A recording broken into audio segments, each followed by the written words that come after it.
Hi Taurus, it's Nick. I hope you guys are doing good. So my Taurians, Sun, Moon, Rising, Venus, men and women. We're now covering your weekly reading for the last few days of September. So this is from the 26th till October 2nd. So what's going on in the sky astrologically this week? Well, this week on the 29th, we have Venus entering Libra, where it's home, where it likes to be. So we're going to feel more relatable and harmonious towards the people, places, things that we love. And this will be a, generally speaking, very positive, more positive time for our relationships, whether it's romantic or non-romantic, especially because Venus was just in Virgo, so it's getting out of there where it didn't like to be. So this is a lot more harmonious and it will be a more positive time with our love and relationships. Then on the same day, we have Ceres, the asteroid, moving into Virgo. So Ceres is like the mother and the protector, so we may feel a little bit more protective, want to take responsibility for our health, our schedules, routines, habits, and all those things. Then lastly, we're ending off the week on October 2nd with Mercury in Virgo going direct. Yes, so it's still going to be in the shadow period a little bit, but Mercury is finally going direct, and then it'll go back into Libra on October 10th. So this will clear up our thinking and communicating. There won't be as much delays. We'll be able to kind of focus and think more in the present and in the future instead of past tense. So this is good. Good news. All right, so we're going to be covering a little bit of health, work, and love. I'll have a link to the extended reading below in the description box if you're interested afterwards. And let's get started with your health first, okay? All right, so Taurus, when it comes to your health, I feel like this is a really strong week, like your immune system, your body, you seem to be really, really strong and doing really well. Whatever you're doing or whatever you've been working on is probably working for you and it's showing, or you seem to have a lot of energy. Like your energy is pretty consistent this week. Like you're not too tired, but you're not too like energetic. You're kind of like at a consistent flow, which is really good. I am seeing that warm foods or like naturally pigmented red, warmer tones like orange, yellow, but reddish tone color fruits, vegetables may be really suitable or really helpful for your health.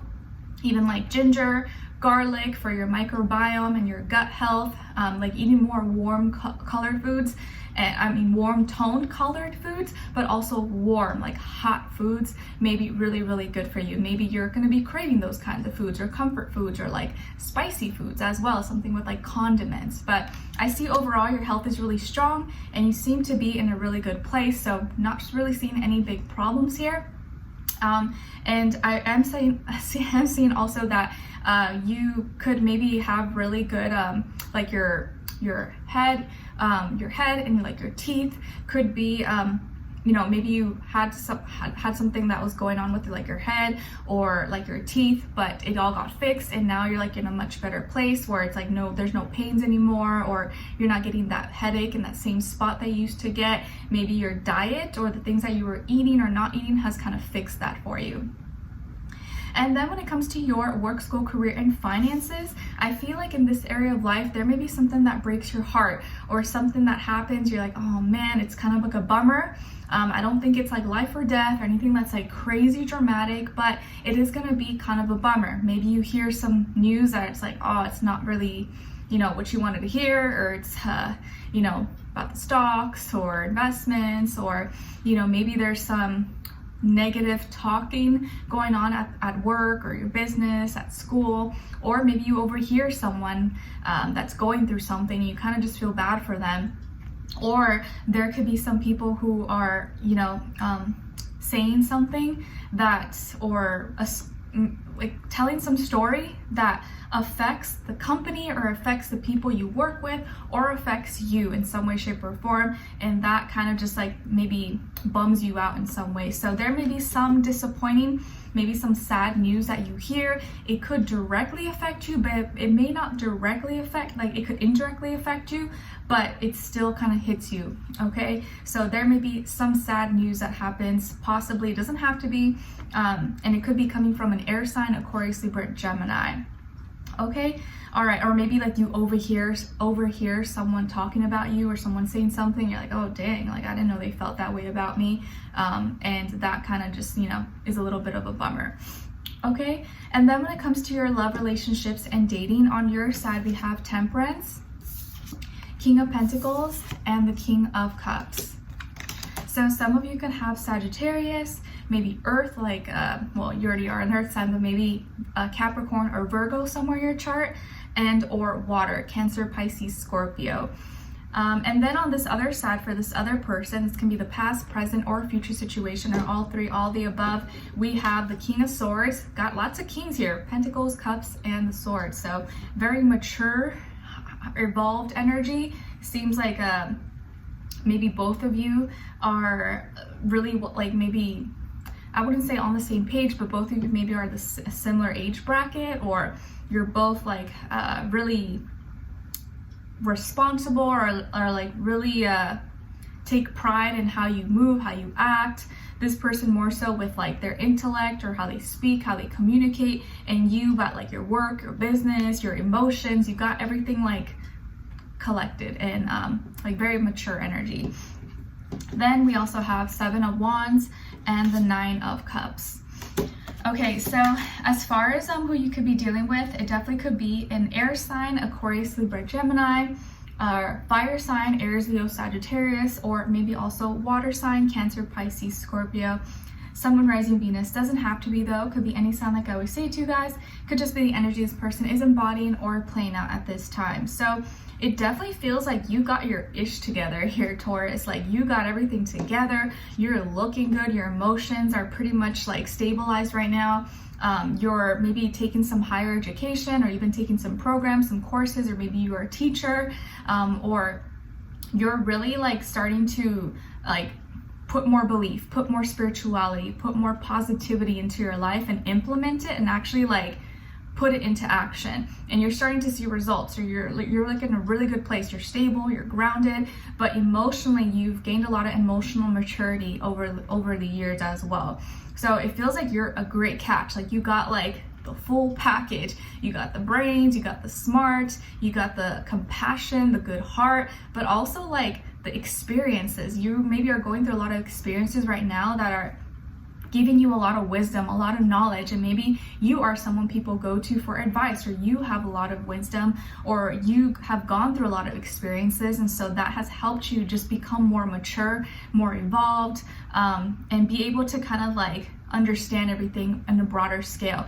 So you seem to be like a really big catch, and you maybe already know that, but you're a major catch, and this person sees that.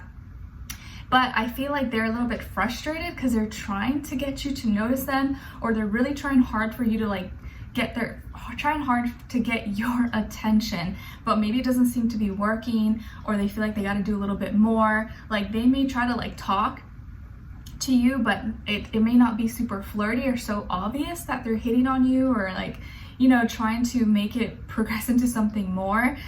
So they just ask questions, or maybe it's about your work, or, you know, stuff like that. But maybe you don't get the hint, or it's not obvious for you. You're just like, oh, it's just business, or this and this, that. But they are trying hard they want to try hard without making it too obvious, but obviously it's not obvious enough. Or maybe you're just, your mind is on other things. I feel like this person could be someone who's really well spoken. Maybe they're into journalism, writing, an author, maybe they're a public speaker as well. They could have really nice eyes or a nice smile, maybe very charming, easy to talk to, friendly, but can be kind of very direct and blunt as well with their like communication. So they may come off maybe sometimes a little bit serious, but the way they articulate themselves, you can tell, or they seem very smart, or they come out really intellectual, which I think you like, right? So it's like they're trying to really get your attention and talk to you more, but maybe they feel like it's not working, or they got to do a little bit extra because you're so, you know, you got your mind on somewhere else, and they know that like they got to like step up their game. But at the same time, it's like when the moment they do get like a little bit of an attention from you, or they, you know, you say a little bit more, or you respond in a certain way, they get super excited because they really, really like you, or they feel connected to you, or they want to be more connected to you, but they want to feel like you are connected to them as well. So this could be someone that has a crush on you. Maybe you're with them, maybe you're dating, or you haven't even met this person yet, but I feel like you're in a good place where like you know what you want, you know what you deserve, your standards, what you're willing to put up with, not put up with. You're smart, And emotionally, you're in a good place right now where you don't feel jaded, you're not like carrying too much hurt or pain or heartbreak or baggage from your past. And this person sees that, they're just like, dang, Taurus is a catch, Taurus is a catch. I really need to get their attention. I need to talk to them more, but I know their time is sacred, they're busy. How can I do it without seeming thirsty or desperate, but still kind of giving them, you know, the hint that I'm interested? And I feel like the more you connect with this person, the more you talk to them, you'll see their heart and you'll see that they really have a lot of love to give. And you'll like maybe some of their reactions or like wise words that they can also share with you. You're like, oh, you know what? They actually kind of like think the same as me, or we feel the same way about certain topics, and you'll relate to them in that way. Okay, all right, so look at Case on and Extended to get more information, to see where their energy is at, what are they thinking, what are they feeling when it comes to you, what they don't want you to know that maybe you should know, and what their next action move will be towards you, and then also your advice. Okay, so look at Case on and Extended, link will be below. Hopefully I'll see you there. If not, I'll see you for our next reading. Take care. Bye.